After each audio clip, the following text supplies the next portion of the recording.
क्योंकि वो अपने आप को घर की बेटी कहती है और उसी घर की माँ को वो मरवाती है। तो ये ऐसे जो बेटी है जो खुद की घर की गद्दार है तो उसको तो खराब ये लगेगा ही। शायद अगर उनको हम बेगम जान के प्रधानमंत्री जी बुलाते तो उनका अच्छा लगता।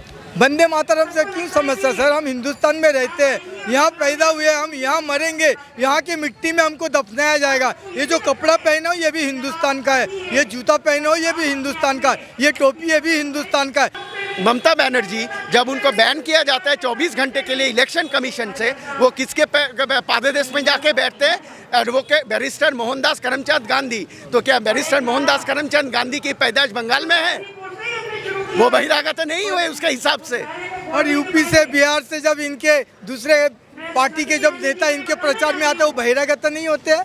हम हिंदुस्तानी है सर, हम हिंदू मुसलमान कभी भारत को अलग होने नहीं देंगे और भारत को बांटने नहीं देंगे। लेकिन बीजेपी के अलावा हिंदुस्तान में जितने भी पॉलिटिशियन पार्टी है, जितने भी नेता है, सब चाहते हैं कि हिंदुस्तान का बंटवारा एक बार और हो। हमारे साथ हो रहा सर, हमारे मोहल्ले में बोला जाता है मारवो खेला हबे हाथ पा भेंगे दो।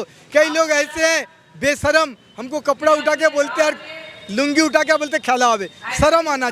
ये है योगी जी, ये तो बंगाल के मुख्यमंत्री नहीं है, फिर भी ये है योगी जी। देखिए नल से पानी पी रहे, यही होते हैं मुख्यमंत्री। और आज बंगाल को योगी जी जैसा इस भूमिपुत्र कोई चाहिए जो इस बंगाल को सुधार सके और फिर से वही चीज़ बनाए कि what Bengal thinks today India thinks tomorrow. नमस्कार, आप देख रहे हैं प्यारा भारत। पश्चिम बंगाल में विधानसभा चुनाव हो रहे हैं। पूरे देश की नज़र पश्चिम बंगाल के विधानसभा चुनाव पर है। जैसे जैसे चुनाव आगे बढ़ रहा है तैसे तैसे तपिश जो है चुनावों की बढ़ती जा रही है। पहले हमने देखा कि जो ममता दीदी थी वो लगातार आह्वान करी थी कि सुरक्षा बलों को घेर लो, उनको अपना काम मत करने दो, और हमने कूच बिहार में देखा भी। लेकिन अभी जो उनके मंत्री हैं फिरहाद हकीम, जो कोलकाता के मेयर भी रह चुके हैं, उनका एक बयान आया है कि एक बार चुनाव हो जाने दो, उसके बाद हम सियासत वालों को देख लेंगे। तो उसके बारे में सर आप लोग क्या कहेंगे? इनके बारे में कहना कुछ नहीं है, ये इनसे उनका कल्चर और बैकग्राउंड का पता चलता है। उनकी नेत्री प्रधानमंत्री तक को जो गाली गलाज करके बात करती है तो उनके फॉलोअर कैसे होंगे?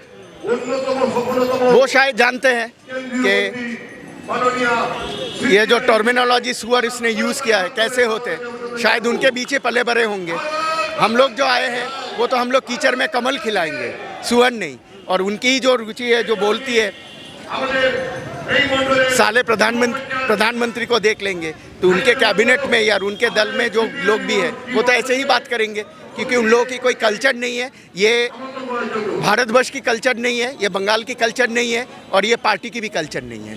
दीदी स्वयं प्रधानमंत्री को साले बोलती हैं या जो भी कुछ बोलती हैं, लेकिन उनको दीदी हो दीदी बोल देते हैं तो बड़ा बुरा मान जाती हैं। इसीलिए बुरा मान जाती है क्योंकि देखिए घर में हम एक दूसरे को कैसे बुलाएंगे? घर में अगर कोई मेरी दीदी होंगी तो हम कैसे बुलाएंगे? दीदी, ओ दीदी।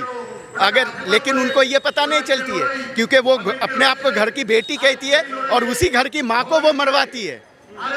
तो ये ऐसे जो बेटी है जो खुद की घर की गद्दार है तो उसको तो खराब ये लगेगा ही। शायद अगर उनको हम बेगम जान के प्रधानमंत्री जी बुलाते तो उनका अच्छा लगता।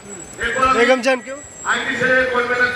वो जिस तरह के तुष्टीकरण कर रहे हैं जाति के नाम पे, और हिंदू मुस्लिम सिख ईसाई सबको जैसे बांट रहे। देखिए हमारे पास जो है ये हमारे मुस्लिम भाई खड़े, लेकिन ये भारत को बांटने के लिए, बंगाल को बांटने के लिए खड़े नहीं हुए हैं। ये खड़े हुए हैं बंगाल को एक करने के लिए और भारत को एक करने के लिए। लेकिन ये दीदी, ये ममता बनर्जी जो है हमारे ऐसे दोनों भाइयों के बीच में दरार पैदा करने के लिए यहाँ पे आई है, और वो वही चाहती है। लेकिन भारतीय जनता पार्टी ऐसे कभी होने नहीं देगी, और हम भी कभी ऐसा होने नहीं देंगे। भारत माता की, भारत माता की जय, भारत माता की जय, वंदे मातरम, वंदे मातरम।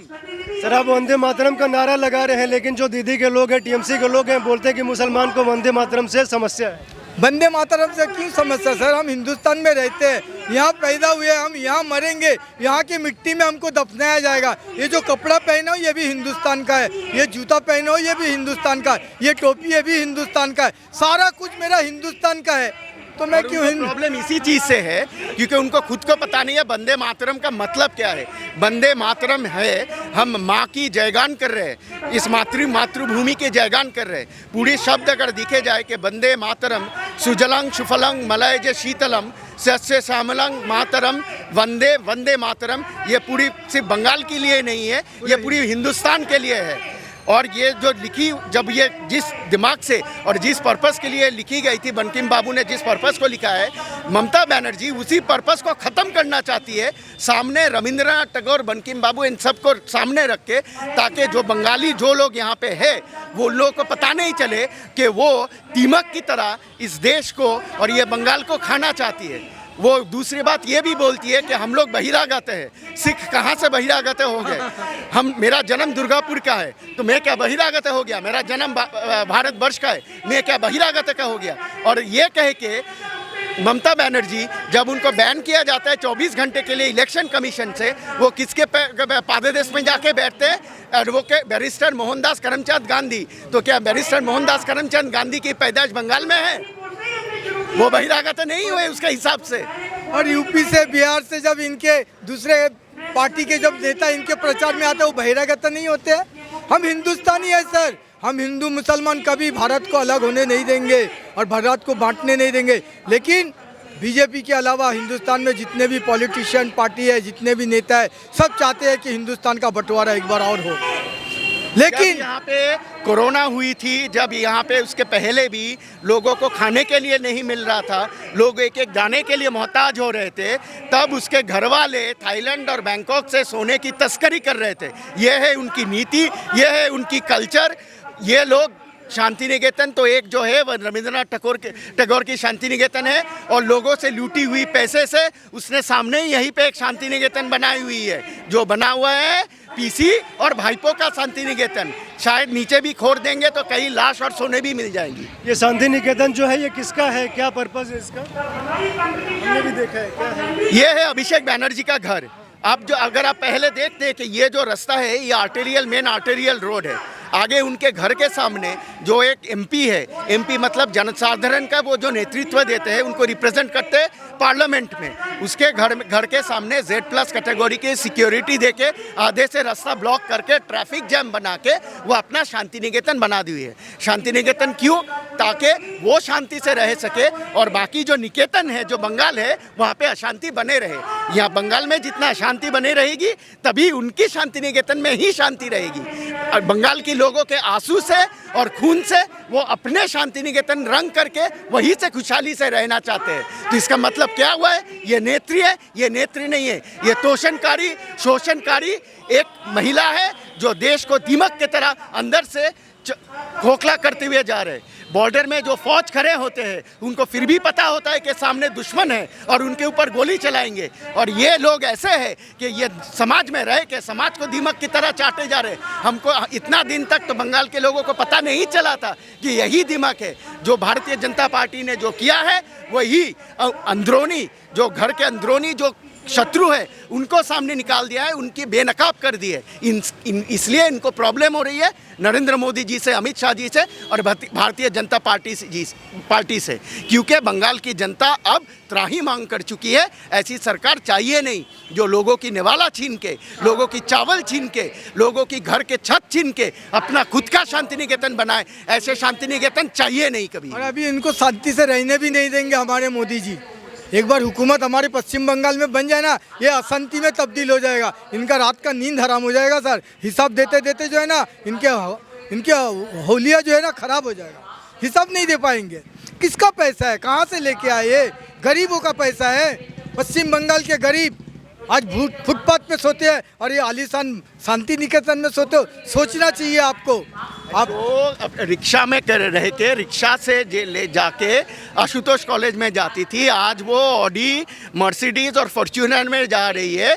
जब लोगों की हालत ये हो रही है कि जिनको 2 टाइम का खाना मिलता था, अभी वो 1 टाइम का भी खाना ठीक से नहीं मिल रहा है।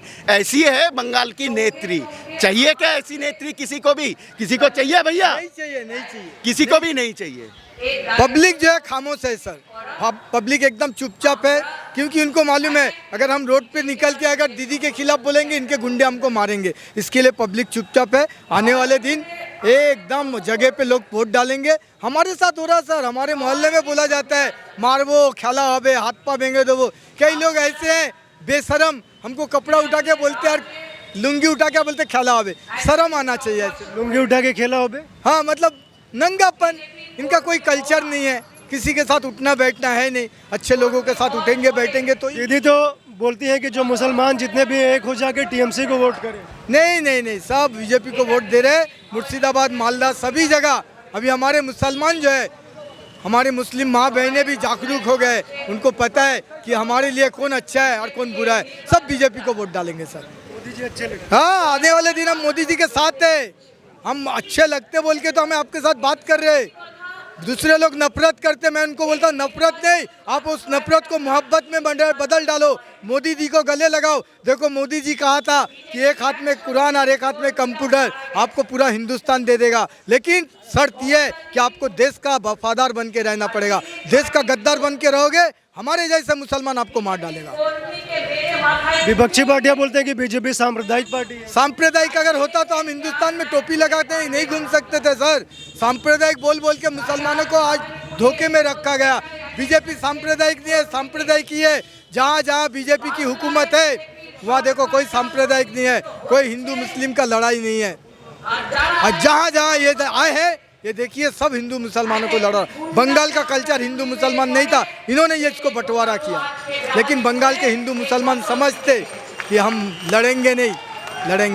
ये बताइए दीदी के जो मंत्री है फिरहाद हकीम, वो बोल रहे हैं कि सुअर के बच्चे सियाही सब वालों को चुनाव के बाद हम देख लेंगे, एक एक को चुन के मारेंगे बीजेपी को। सर मैं बोलता हूँ, कुरान में लिखा हुआ है सुअर के बारे में कि सुअर एक नापाक जानवर है। अब भगवान ने, ईश्वर ने, अल्लाह ने अगर हमारे देश के जो नागरिक है, सीआईएफ है या जवान है, उनको अगर भगवान ने, ईश्वर ने, अल्लाह ने इंसान बनाया, हम आप कौन होते हैं उसको सुअर बोलने वाला? सुअर बोलने वाला कौन है? दल के लोगों की दिखा देते हैं असलियत। आपकी अगर कैमरा साइड में आएगी, ये है हमारी बंगाल की एजुकेशन मिनिस्टर, ये है उनकी नेत्री, दल की नेत्री, सामने ही है घर। ये गाड़ी अपना वीआईपी गाड़ी रोक के ममता बनर्जी के पोस्टर के ऊपर पेशाब कर रही है। ये है हमारी संस्कृति, ये है हमारी शिक्षा मंत्री बंगाल की, जो अपने दल की नेत्री के पिक्चर के ऊपर खुद पेशाब करे। वो ये स्टेट के ऊपर, बंगाल के ऊपर और ये देश के ऊपर क्या करेगा, ये समझ सकते हैं आप लोग। देख लीजिए सर, देख लीजिए, जिद्दा नमूना। हम तो कोई भी बात करते हैं एविडेंस के साथ, बगैर एविडेंस का कोई बात नहीं करते। और हम मुसलमान हिंदुस्तान के अब जागरूक हो गए, समझ गए कि हमारा अगर कोई अच्छा कर सकता है वो नरेंद्र मोदी है। जो मुसलमानों के लिए कुछ करे वो नरेंद्र मोदी है। बाकी सब ने मुसलमानों को इस्तेमाल किया, फुटबॉल बना दिया, पैर का फुटबॉल बना दिया, कभी खेला कभी फेंक दिया। अब फिर बोलती है दीदी खेला आवे। अब मुसलमान दीदी के पैर का फुटबॉल नहीं बनेंगे। ये है योगी जी, ये तो बंगाल के मुख्यमंत्री नहीं है, फिर भी ये है योगी जी। देखिए नल से पानी पी रहे, यही होते हैं मुख्यमंत्री। और आज बंगाल को योगी जी जैसा इस भूमिपुत्र कोई चाहिए, जो इस बंगाल को सुधार सके और फिर से वही चीज़ बनाए कि what Bengal thinks today, India thinks tomorrow. धन्यवाद जी।